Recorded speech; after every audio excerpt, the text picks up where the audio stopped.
მოგესალმებით, ვიკა მივესალმებით ჩვენს მაყურებელს, მადლობა ამ შესაძლებლობისათვის. ხო, რაღაცა არაკნების ფუტფუტს ვაგონებს ეს ყველაფერი, ყველაზე მეტად ამას გავს რაღაცა. არაკნების ფუტფუტს რაღაცა ერთი საჭმლის კერასთან. ხო, ღარიბაშვილი როგორი სამარცხვინო კლოუნიც იყო, მაშინ როდესაც ამ ქვეყანას ორჯერ მართავდა პრემიერ-მინისტრად, ისეთივე სამარცხვინო კლოუნი არის დღესაც და ის რაღაცა დიდი ამბავი, რომელსაც ის პირდებოდა და დიდი ამბავი, რომელზეც ის ლაპარაკობდა, აღმოჩნდა მამუკა მდინარაძისათვის დარქმა. ანუ ერთი კლანი, რომელმა კლანმაც წააგო, რომელიც კლანიც ახლა დილეგში და საპრობილეში არის გამოკეტილი, რომელიც ახლა ფიქრობს როგორ გადაარჩინოს თავის მილიონები. ხო, მიუხედავად იმისა, რა არარაობაც არის ბატონი ღარიბაშვილი, ის ვიტყვი რომ ის პოლიტიკური ნიშნით ზის ახლა იქ და არა იმ დანაშაულებების მთელი ციკლისთვის, რომელიც ჩადენილი აქვს ორჯერ პრემიერ-მინისტრობის დროს, თავდაცვის დროს და შინაგან საქმეთა მინისტრობის დროს, არამედ ახლა ზის იმიტომ, რომ ბიძინა ივანიშვილს აი მდინარაძე, კობახიძე და აი ამ არარაობების მეორე დადგუფებამ კარგად მიუტანა ამბავი ღარიბაშვილზე და ახლა ღარიბაშვილი წაგებულია. აი ამ რაღაც ძალიან იაფფასიან თამაშს უყურებს საქართველოს მოსახლეობა.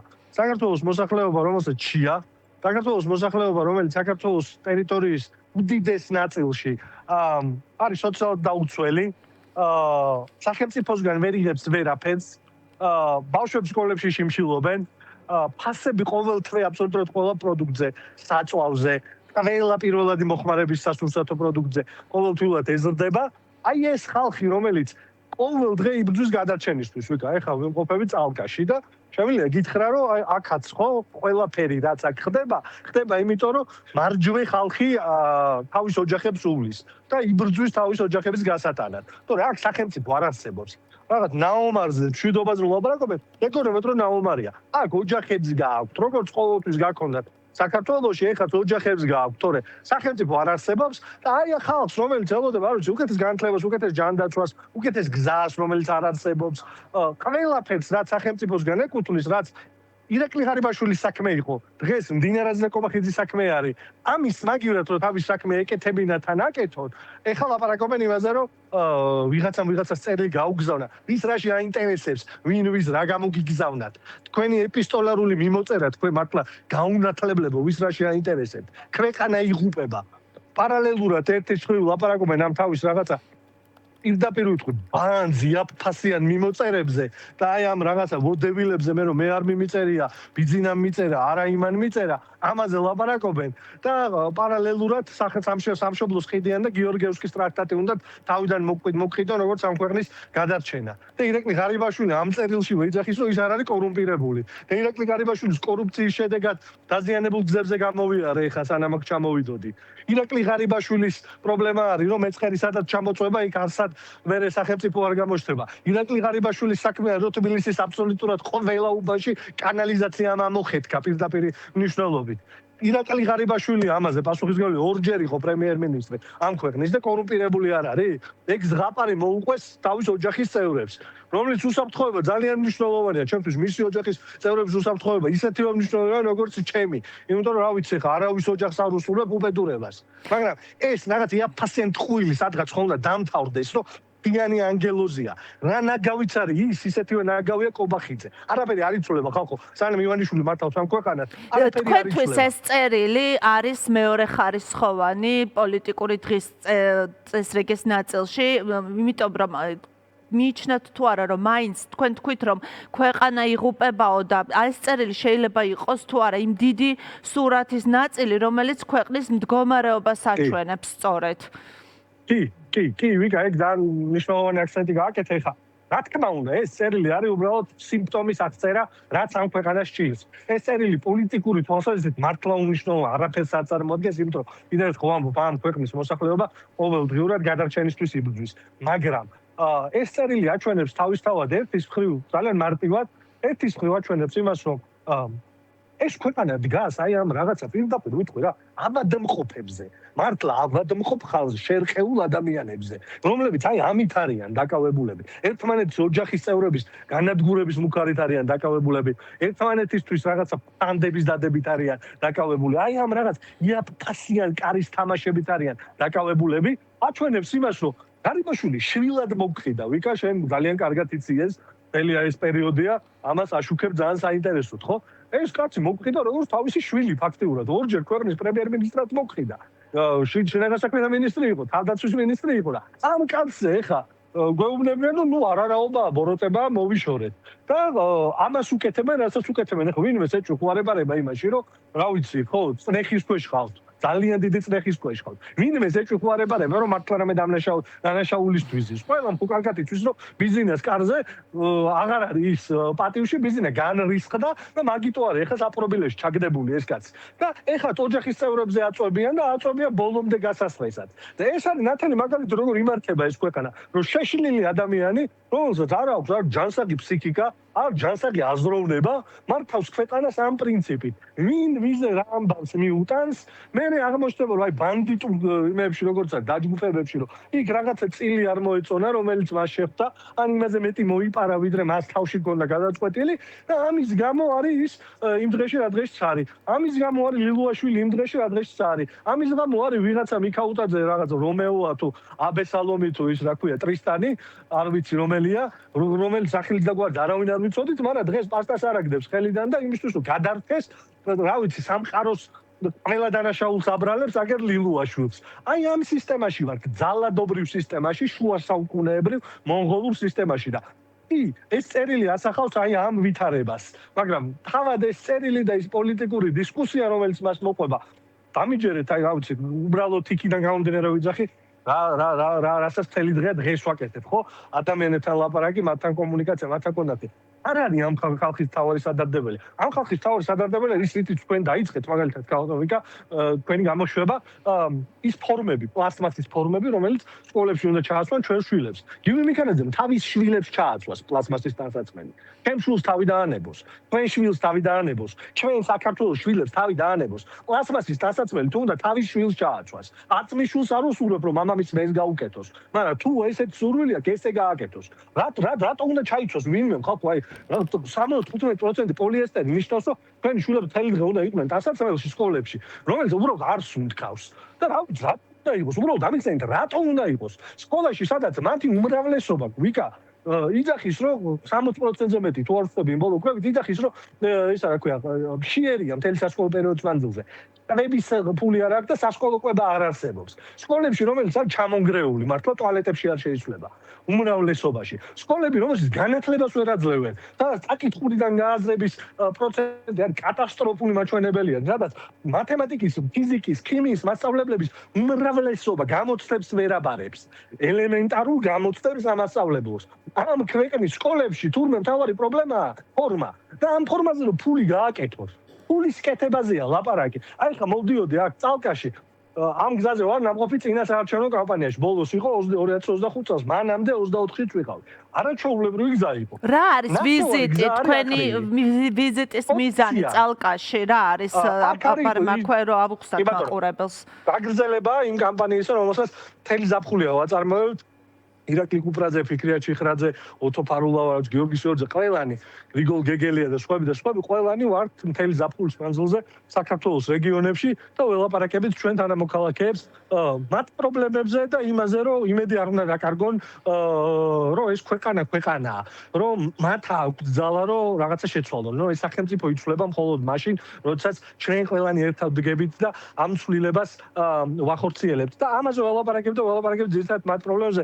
არც უნდა ხო არავითარ ბიძგი არ უნდა დღეს დამიჯერეთ საქართველოს მოქალაქეების უმრავლესობას, როდესაც სადღაც ჩადიხარ, არ ვიცი, აი წყალივით მიდის, ყველა გელაპარაკება იმაზე, რა გასაჭირი აქვს პირადი, რა გასაჭირი აქვს თემში, რა გასაჭირი აქვს თავის ქალაქში, სოფელში, მუნიციპალიტეტში, ამ მიზნით ვარ წალკაშიც, როგორც ისე ზუსტად ისე, როგორც ვიყავით მთელ საქართველოში, მთელი ზაფხულის მანძილზე და ამის გაგრძელებას ვაპირებთ. ეხლაც ამის გაგრძელებას ვაპირებთ. აი საარჩევნო კამპანია მოვა, იცით ეხლა რამოდენიმე შუალედურ ოლქში, იქაც ამის გაგრძელებას ვაპირებთ და მთელ საქართველოში ამას ვაპირებთ. მანამ სანამ უბრალოდ ყველასთან არ მივალთ და ყველასთან აი ამაზე არ გვექნება საუბარი სადავარ. რატო ვართ და რის გამო ვართ. რომ ქვეყანას მართავს უბრალოდ ხარბი ბოროტი ადამიანები. ხარბი ხალხი, რომელიც აი ერთ გზას, რომელიც კარგად არის დაგებული, აყრის და თავიდან გადააგებს, იმიტომ რომ იქ ფული კეთდება. ეხლა თბილისის ცენტრალურ ქუჩებს აყრის და თავიდან გადააგდებს, იმიტომ რომ ფული კეთდება. და ამ ფულის კეთებას აკეთებს ვიკა ყველაზე ცუდი სიხარბის ფორმით. გუშინ პირველად მომიწია გავლა რეაბილიტირებული რუსთაველის მონაკვეთში და გავიარე უბრალოდ აი სტამბას პირდაპირ. ანუ შეზღუდული შესაძლებლობების ადამიანი რეაბილიტაციის პირობებში ამ ტერიტორიაზე უბრალოდ ვერ მოხვდება. ანუ რა გახდა, ხო, აი მარტივ მაგალითს ვიძახი, ხო, აი ეს გზა შეიძლება ყველას არ ხედავდეს აი ამ წალკის გზას, რომელიც უბრალოდ ტყილა აღარეს პირდაპირ ვამბობ. მაგრამ აი თბილისში, ხო, ადამიანებს ბევრი ჩვენ თანამოქმედი, რომელიც ყოველდღე დადის. აი რა უნდა უბრალოდ ნებისმიერი ყველაზე ცუდი ევროპული ქვეყნის სტანდარტი რო აიღო გზის რეაბილიტაციის და ტროტუარი არ გაანადგურო უბრალოდ რომ ადამიანებმა გავლა მოახერხოთ ტროტუარზე რომ სახში მივიდნენ უბრალოდ ფეხით შეშიმო პირი უნდა ჩავიდეს იმაში რა ქვია მიწის ქვეშ გადასასვლელში კიბით და მე მეორე ადგილას ამოვიდეს აი შეშიმოს თავდაანებე მოხუცი თქვი ნებისმიერი ადამიანი ვისაც შეტარებით პრობლემა აქვს გადაადგილების დამოუკიდებლად ანუ არაფერი არ აინტერესებთ უბრალოდ ბევრი ფული უნდა მოხაპოს მაგ შემთხვევაში ბექაუდიშარის ვიღაცა ოჯახის წევრმა აი უნდა მოხაპოს უბრალოდ აი რაღაცა სიხარბე მართავს ხალხო ამ ქვეყანას სიხარბე ღარიბაშვილი ზის ციხეში იმიტომ რომ ხარბია ივანიშვილი მართავს ამ ქვეყანას აი ამ სიხარბით ადამიანების ყველაზე ცუდი თვისებით რომ აი მიდი რა მოხაპე რა შენია რაც გინდა ისქენი იბატონე აი ხა ავიღებ და ისა რა ქვია ძალიან ისეთი კეთილი მიზნით აღმაშენებელს გადავაკეთებ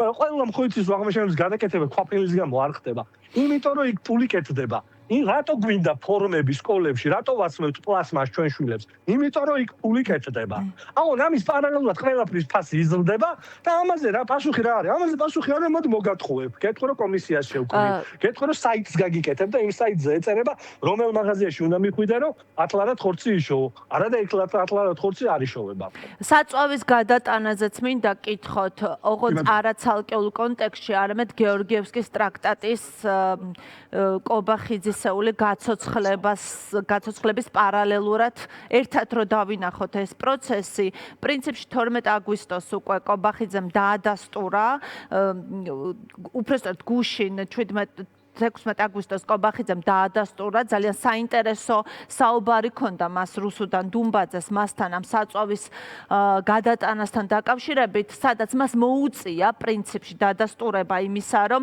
მან ძალიან კარგად იცოდა რომ კონტროლირებადი ტერიტორიიდან შევიდა საწვავი და ეს ყველაფერი ჩვენ მოვისმინეთ ბრიფინგზე სადაც საუბარი იყო გეორგიევსკის ტრაქტატზე და გაცოცხლებაზე ამ ტრაქტატის აი ერთიანად ეს ყველაფერი რა პოლიტიკურ სურათს ქმნის თქვენთვის რისთვის მზადებას ნიშნავს და როგორ შეაფასებთ ამ ყოველივეს ჩვენ ბევრი წაგვიკითხავს ისტორიას ჩვენ თაობის ხალხიც ვსწავლობდით და ეხლა დაწუნებული ვარ ეს ესაო მომავალში ეჭვი მაქვს ხოცები თუ დარჩენ ეგ ისტორია სხვანაირად გადაიწერება მაგრამ ხო რაღაცა მოღალატეების აღვაშების და ვიცი სხვების ორგანიკიძეების ბევრი მოღალატის ისტორია მოგვისმენია და წაგვიკითხავს მაგრამ აქ ჩვენ ხედავთ პირდაპირ ეთერში ლაივში ხედავთ სამშობლოს ღალატის ქრონიკას ეს არის სამშობლოს ღალატი კლასიკური სამშობლოს ღალატი.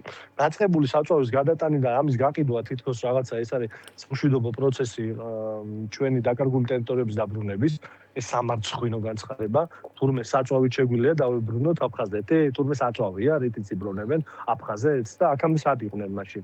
აქამდე რატო არ იბრუნებდნენ საწვავით თუ იყო მთავარი აფხაზეთში. ეს ხო სამარცხვინო არის. თავად აფხაზეთის მოსახლეობა წერს იმ გვერდებზე, სადაც მათი ეგრეთ წოდებული მინისტრები, ვიღაცა ბატალები და შმატალები ელაპარაკებიან, რომ აი საწვავი შემოვიტანეთ, ფასიკი გაგიძვრათ, იქ ხალხი პირდაპირ წერს აფხაზეთის მოსახლეობა, რომ რავი, ეგ საწვავი რო შემოგაქვს საქართველოსთან, ადის რუსეთში ეუბნებიან. ანუ ეს არ არის ხა, ხო, რა თქმა უნდა, სასაცილო ჯღერს, რომ საქართველოს ამარაგებს რუსეთს, არა. საქართველოს არ ამარაგებს საწვავით რუსეთს. საქართველოში ხარბი არარაობები და კორუფციული მთავრობა გულს აკეთებს და პირადად ივანიშვილი გულს აკეთებს რუსეთში საწვავის შეტანაზე. სხვა ალტერნატიული გზებიც არსებობს რუსეთში საწვავის შეტანის, იმიტომ რომ დეფიციტია. ეს იქნება ყირგიზეთი, ყაზახეთი, სხვა წერტილი, ბევრი ადგილი და ხდება მეგობრებო. მაგრამ ერთ-ერთი ესეთი ღორობით არის დაკავებული საქართველოს ხელისუფლება. საქართველოს ხელისუფლება კი არა მარაგებს თელს რუსეთს. როგორც საქართველოს ხელისუფლება შეიაროს. ფაქტია ეს. ფაქტია, რომ ეს საწვავი არ ჩერდება აფხაზეთში და კიდევ ერთხელ ვიმეორებ, ამას ამბობს აფხაზეთის მოსახლეობა. იხილეთ მათი სოციალური ქსელები და რა ხდება იქ. ამას ამბობენ თავად ისინი, რომ იქ ეს საწვავი არ რჩება, რომ გადის რუსეთში. და ხალხი აკეთებს ამაზე ფულს. ქართული ოცნება აკეთებს ამაზე ფულს. ეხლა ვიღაცა ჭანჭიკის ძმის შვილის დარო არის იქ ვიღაც კომპანია. ეხლა ვინმე ჯერა რომ ის აკეთებს მარტო ფულს და ამაზე კალაძე არ აკეთებს ფულს და ამაზე ივანიშვილი არ აკეთებს ფულს. დიდი ფული კეთდება მეგობრებო. ძალიან დიდი ფული კეთდება ამ ყველაფერში. არა, ვერ ვამარაგებთ აი ეს რაღაცა ცოტა ისეთი მეგალომანიური დამოკიდებულება შევწყვიტოთ და ეს რაღაცა ცინიზმი რომ თურმე საქართველოსთან მარაგდება. არა, მაგრამ საქართველოში აი ეს ნაძირლები ფულს აკეთებენ იმაზე რომ თავის წვლილი შეაქვს რუსეთის საწვავის შეტანით. და არა, კონფლიქტი აფხაზეთში არ გადაიჭრება აი ესეთი მონური ნაბიჯებით, ფულის კეთებით, კორუფციით და ბოდიში ამ გამოფისთვის ჩათალახობით. არა, კონფლიქტები არ გადაწყდება. ამას გეუბნებით პირდაპირ. ამას ვეუბნები საქართველოს ყველა მოქალაქეს, რომ აიღვიძე, არა, არ დაიჯერო მაგისი, რომ აი ამ ნაძირლობით შეიძლება ამ კონფლიქტი მოგვარდეს. თუ არ გჯერა, ჩაწერე რამოდენიმე სიტყვა აფხაზურად და ნახევარ სოციალურ ქსელებში, როგორ ივანებიან ამ თემასთან დაკავშირებით. თან საწვავის გადურებასაც აბარდებენ ადგილზე, აქედან შეტანის საწვავს. და მან ამბობენ რომ რუსეთში მიდის პირდაპირ ეს ყველაფერი. ეხლა რაც შეეხება გიორგიევსკის ტრაქტატს, ეს არის აი სამშობლოს ღალატის უკვე სიმბოლური ნაწილი. სამშობლოს ღალატის განხორციელება ვინც აბსოლუტურად ყველა ფრონტში ხდება ჩვენი ინსტიტუციური დასუსტება, წლებია ჩვენი შეერაღებული ძალები ჩამოაშორეს ჩრდილოატლანტიკურ ალიანსს და ყველა პროგრამას, წლებია საქართველოში სრული საბოტაჟია და ეხა ამას რაღაცა შეფუთვას უკეთებენ გიორგიევსკის ტრაქტატით. გამოყარესი სამშობლოს ყველაზე ისე თვალსაჩინო მოღალატეები, ვიღაც პიფიები და არაკაცები, რომლებიც რაღაცა განახლებაზე ლაპარაკობენ ამ ტრაქტატის. კიდევ ერთხელ ჩვენ მოსახლეობის იმ ნაწილს, ვინცაც არ აქვს ამის შესახებ ინფორმაცია, ვეთყვი, რომ გიორგიევსკის ტრაქტატი, რომელიც დაიდო 1783 წელს, აქედან და საქართველოს ანექსიამდე, დაპყრობამდე და საქართველოში ეკლესიის თავის დამოუკიდებლობის და სამეფო დამოუკიდებლობის გაუქმებამდე 1801 წელს არც ერთი საათი, არც ერთი წუთი გიორგიევსკის ტრაქტატის არც ერთი მუხლი არ განხორციელებულა. არათუ რამე გადაარჩინა. უბრალოდ ამ ტრაქტატის არც ერთი მუხლი, არც ერთი დღე არ ყოფილა დაცული რუსეთის იმპერიის მიერ. ეს იყო უბოროტესი აქტი, რომლის შედეგიც იყო საქართველოს სახელმწიფოებრიობის დაკარგვა 1801 წელს. ეს არის ისტორიული ფაქტი და პეპლის ეფექტზე ირაკლი კობახიძე მამამისთან ილაპარაკოს. აი ეს მოღალატეობრივი დიალოგი ოჯახში კონდეთ მას და მამამის. რაღაცა პეპლის ეფექტზე და აი ეს რო არ ყოფილიყო ის იქნებოდა. კახელებს ლამაზი გამოთქმა აქვთ ამაზე. ეს რო არ ყოფილიყო ის იქნებოდაზე და გაიხსენოს. ირაკლი კობახიძემ ეს კახური გამოთქმა, ისეთი გემრიელი გამოთქმა არის. და ეს რო არ ყოფილიყო, რა იქნებოდა ირაკლი კობახიძემ და მამამისმა არიციან და მაგიმის მამამ კიდე არიციან რა იქნებოდა ეს რო არ ყოფილიყო. და ეს რო იყო ბოროტება, რომელმაც დამარხა ქართული სახელმწიფო და დამარხა ქართული ეკლესია, ეგ არის ფაქტი. ამას ვერ გაიქცევა ვერც ეგ, ვერც მამამისი და ვერც ერთი სხვა მოღალატე მათ წიაღელში. და ბოროტებაა ისტორიის გადაწერა და ქართულ ხალხს ებუთხრა იგივე, რასაც ეუბნებოდა არ ვიცი საბჭოთა რუსეთი და საბჭოთა საქართველო. რომ გიორგიევსკის ტრაქტატი იყო უდიდესი ამბავი. სირცხვილია ეს ყველაფერი. სირცხვილია და ქართველი კაცი ვინც ამას დაიჯერებს და ვინც ამას ხელს უწყობს და გვერდში უდგება, არ ვიცი რა რითი ფიქრობს და რითი აზროვნებს. ძალიან დიდი მადლობა თქვენ ჩართვისთვის. თაზო დათუნაშვილს დავემშვიდობები, კოალიცია ძლიერი საქართველოს